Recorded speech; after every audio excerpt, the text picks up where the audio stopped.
আসসালামু আলাইকুম। বাংলা সংবাদে সবাইকে স্বাগত জানাচ্ছি ফিরোজ তোহা। শুরুতেই বিআরবি কেবলস সংবাদ শিরোনাম।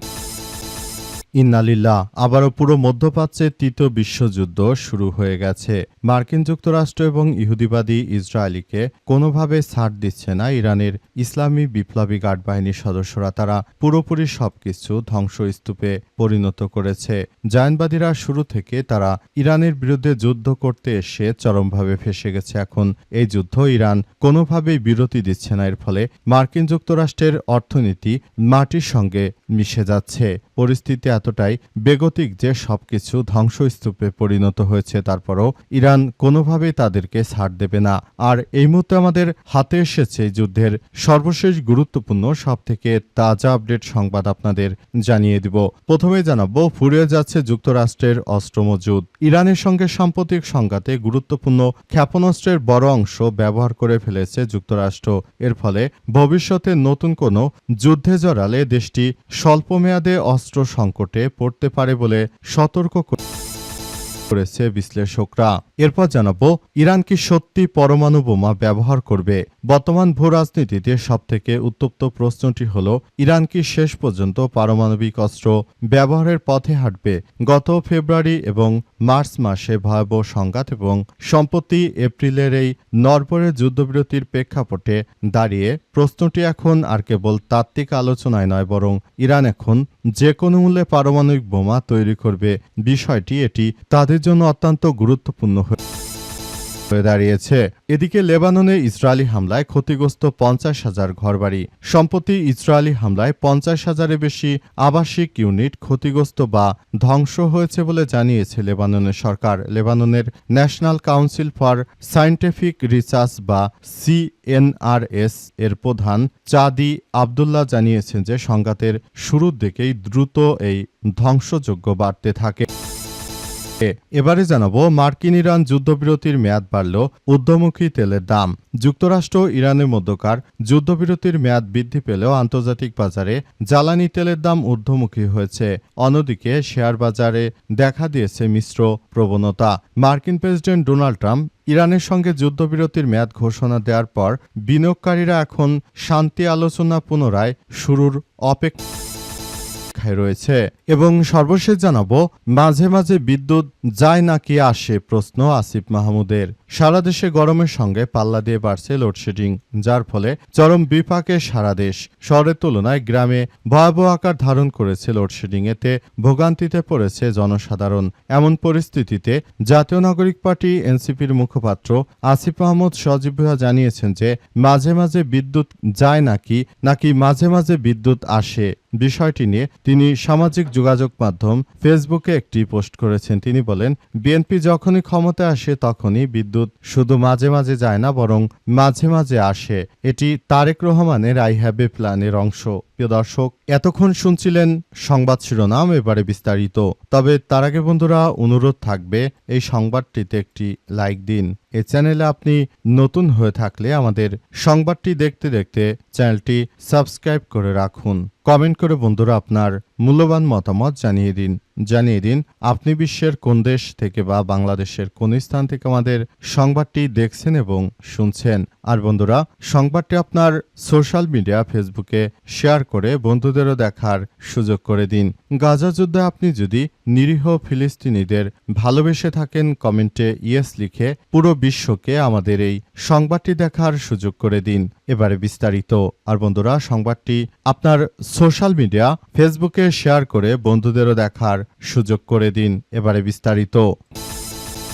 ফুরিয়ে যাচ্ছে যুক্তরাষ্ট্রের অস্ত্র মজুদ। ইরানের সঙ্গে সাম্প্রতিক সংঘাতে গুরুত্বপূর্ণ ক্ষেপণাস্ত্রের বড় অংশই ব্যবহার করে ফেলেছে যুক্তরাষ্ট্র। ফলে ভবিষ্যতে নতুন কোনো যুদ্ধে জড়ালে দেশটির স্বল্পমেয়াদে অস্ত্র সংকটে পড়তে পারে বলে ধারণা করছে বিশ্লেষকরা। এদিকে ইরানের সঙ্গে চলমান উত্তেজনাকর পরিস্থিতির মধ্যেই হামলার হুঙ্কার ছেড়ে শেষ মুহূর্তে যুদ্ধবিরতির মেয়াদ বাড়ানোর ঘোষণা দিয়েছেন মার্কিন যুক্তরাষ্ট্রের প্রেসিডেন্ট ডোনাল্ড ট্রাম্প। আজ হোয়াইট হাউসের ওভাল অফিসে জাতীয় নিরাপত্তা দলের এক রুদ্ধদ্বার বৈঠকের পর এই সিদ্ধান্ত গ্রহণ করেছেন তিনি। তবে কি যুদ্ধাস্ত্রে টান পড়েছে বলেই যুদ্ধবিরতির মেয়াদ বাড়ালেন ট্রাম্প, এমন প্রশ্নই করেছে বিশ্লেষক মহলে। খবর CNN। Centre for strategic and international studies CSIS এর বিশ্লেষণে দেখা গেছে যে ইরানের সঙ্গে প্রায় 7 সপ্তাহের যুদ্ধে যুক্তরাষ্ট্র তাদের নির্ভুল লক্ষ্যভেদী ক্ষেপণাস্ত্রের প্রায় 45% ব্যবহার করে ফেলেছে।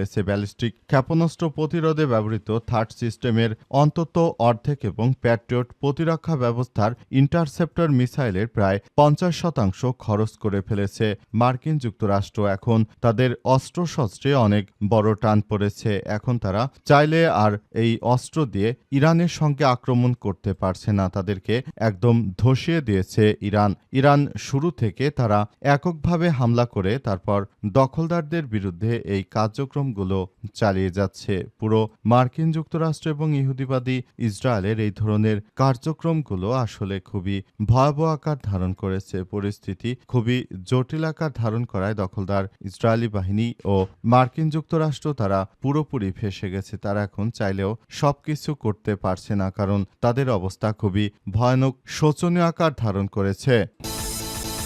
ইরান কি সত্যি পরমাণু বোমা ব্যবহার করবে? বর্তমান ভূ রাজনীতিতে সবথেকে উত্তপ্ত প্রশ্নটি হল, ইরান কি শেষ পর্যন্ত পারমাণবিক অস্ত্র ব্যবহারের পথে হাঁটবে? গত ফেব্রুয়ারি এবং মার্চ মাসে ভয়াবহ সংঘাত এবং সম্প্রতি এপ্রিলের এই নড়বড়ে যুদ্ধবিরতির প্রেক্ষাপটে দাঁড়িয়ে এসছে প্রশ্নটি। এখন আর কেবল তাত্ত্বিক ও আলোচনার মধ্যে সীমাবদ্ধতা নেই, তবে বাস্তবতা বলছে ইরান পারমাণবিক বোমা ব্যবহারের চেয়ে সেটি তৈরি করার সক্ষমতা অর্জন করতেই বেশি আগ্রহী।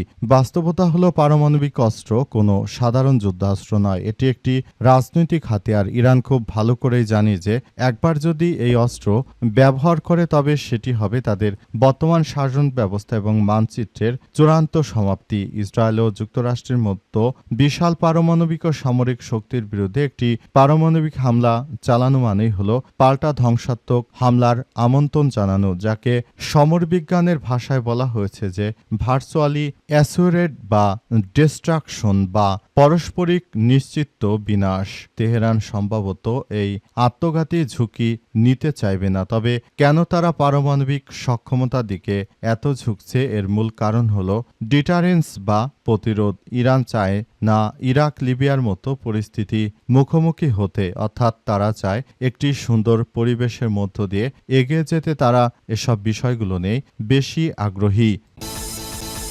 লেবাননে ইসরায়েলি হামলায় ক্ষতিগ্রস্ত 50,000 ঘরবাড়ি। লেবাননে আসলে যেভাবে জায়নবাদী দখলদারেরা হামলা অব্যাহত রেখেছে এটি পৃথিবীর ইতিহাসে সবথেকে ভয়াবহ একটি দুর্যোগের মধ্যে পড়ে চলেছে বিশ্ব। লেবাননে যেভাবে দখলদার ইসরায়েলি বাহিনী তারা আক্রমণ অব্যাহত রেখেছে এটি মানব সভ্যতার ইতিহাসে সবথেকে একটি ভয়ানক যুদ্ধ শুরু করেছে দখলদার ইসরায়েলিরা। তারা শুরু থেকে যেভাবে ইরানের নিরীহ মানুষ এবং লেবাননের উপর আক্রমণ অব্যাহত রেখেছে এটি কোনোভাবে আসলে মেনে নেওয়া যায় না। পরিস্থিতি অত্যন্ত জটিল আকার ধারণ করেছে। এর জন্য দখলদার ইসরায়েলি বাহিনীরা পুরোপুরি প্রস্তুত। তারা শুরু থেকে আসলে সবকিছু এমনভাবে গড়ে তোলার চেষ্টা করছে যে পরিস্থিতি তারা সম্পূর্ণ তাদের নিয়ন্ত্রণে নিয়ে যাচ্ছে। এই পরিস্থিতির মধ্যেই তারা সবকিছুকে ফেলে দিতে চায়। পুরো পরিস্থিতি অত্যন্ত জটিল আকার ধারণ করার আগে আসলে ক্ষতিগ্রস্ত হয়েছে লেবাননের 50,000 বাড়ি। দখলদারেরা তারপরও প্রতিনিয়ত লেবাননের এসব জায়গাগুলোতে আক্রমণ অব্যাহত রেখেছে। বর্তমান সময়ে বলতে গেলে এই ধরনের নরপৈশাচিক আর হত্যাযজ্ঞ পৃথিবীর ইতিহাসে কেউ কোনোদিন করেনি যতটা বর্তমান দখলদার ইসরায়েলি বাহিনী তারা লেবাননে নিরীহ মানুষদের উপর হত্যাযজ্ঞ চালিয়ে তারা করার চেষ্টা করছে। এই বিষয়টি আসলে মেনে নেওয়া যায় না। অত্যন্ত দুঃখজনক হলো সত্য যে এই মুহূর্তে আসলে লেবাননে যে সশস্ত্র যোদ্ধারা রয়েছে তারা পরিস্থিতি সামলে নেওয়ার অনেক বেশি চেষ্টা চালিয়ে যাচ্ছে। মার্কিন ইরান যুদ্ধবিরতির মেয়াদ বাড়লেও ঊর্ধ্বমুখী তেলের দাম। যুক্তরাষ্ট্র এবং ইরানের মধ্যকার যুদ্ধবিরতির মেয়াদ বৃদ্ধি পেলেও আন্তর্জাতিক বাজারে জ্বালানি তেলের দাম ঊর্ধ্বমুখী রয়েছে। অন্যদিকে শেয়ার বাজারে দেখা দিয়েছে মিশ্র প্রবণতা। মার্কিন প্রেসিডেন্ট ডোনাল্ড ট্রাম্প ইরানের সঙ্গে যুদ্ধবিরতির মেয়াদ ঘোষণা দেওয়ার পর বিনিয়োগকারীরা এখন শান্তি আলোচনা পুনরায় শুরু হওয়ার অপেক্ষায় রয়েছে। গত ফেব্রুয়ারি শেষ দিকে মধ্যপ্রাচ্যে যুদ্ধ শুরু হওয়ার পর বিশ্ববাজারে তেলের দাম মূল্যস্ফীতি চরম আকার ধারণ করে। যদিও সম্প্রতি সময়ে ওয়াল স্ট্রিট জার্নাল সূচক তাদের লোকসান কাটিয়ে রেকর্ড উচ্চতায় পৌঁছেছে, তবুও এই পরিস্থিতির মধ্য দিয়ে আসলে তেলের বাজার আরও বৃদ্ধি পাচ্ছে। তেলের বাজার তারা বৃদ্ধি করে তারা তাদের যত লোকসান ছিল সবকিছু তারা এখন পুষিয়ে নেয়ার সর্বাত্মকভাবে চেষ্টা চালিয়ে যাচ্ছে। তারা এমনভাবে ব্যবসা বাণিজ্য তারা করার চেষ্টা করছে যাতে করে ভবিষ্যতে আসলে জায়নবাদী দখলদার ইসরায়েলি বাহিনী কোনো কিছুই যেন আর করতে না পারে, তেমনভাবেই তারা এই পরিস্থিতি সামাল দেওয়ার চেষ্টা চালিয়ে যাচ্ছে। পরিস্থিতি অত্যন্ত জটিল আকার ধারণ করেছে। পুরো মধ্যপ্রাচ্য জুড়ে ইহুদিবাদী ইসরায়েল ও মার্কিন যুক্তরাষ্ট্র তারা শুরু থেকে যে ধরনের অনাকাঙ্ক্ষিত কার্যক্রমগুলো চালিয়ে যাচ্ছে, এটি আমাদের সবার জন্য অত্যন্ত দুঃখজনক হলেও সত্য যে এটি অত্যন্ত দুঃখজনক একটি ব্যাপার হয়ে দাঁড়িয়েছে। পুরো পরিস্থিতি অত্যন্ত জটিলভাবে সবকিছু নিয়ন্ত্রণের মধ্য দিয়ে এগিয়ে যেতে হচ্ছে। এই দখলদারদের কারণে মূলত যুদ্ধবিরতি এই মুহূর্তে এই পর্যায়ে চলে এসেছে। এখন এই দখলদারদের হাত থেকে আসলে পরিস্থিতিকে মোকাবেলা করার মধ্য দিয়ে আমাদের সবাইকে আরও বেশি এগিয়ে যেতে হবে বলে সেখানে নিশ্চিত করা হয়েছে। এবং পুরো মধ্যপ্রাচ্য জুড়ে ইহুদিবাদী ইসরায়েল ও মার্কিন যুক্তরাষ্ট্র তারা শুরু থেকে এই কার্যক্রমগুলো চালিয়ে যাচ্ছে এবং পুরো পরিস্থিতির মধ্য দিয়ে তারা ইহুদিবাদীদেরকে ধসিয়ে দিচ্ছে ইরানের ইসলামী বিপ্লবী গার্ড বাহিনীর সদস্যরা। এটাই বাস্তবতা।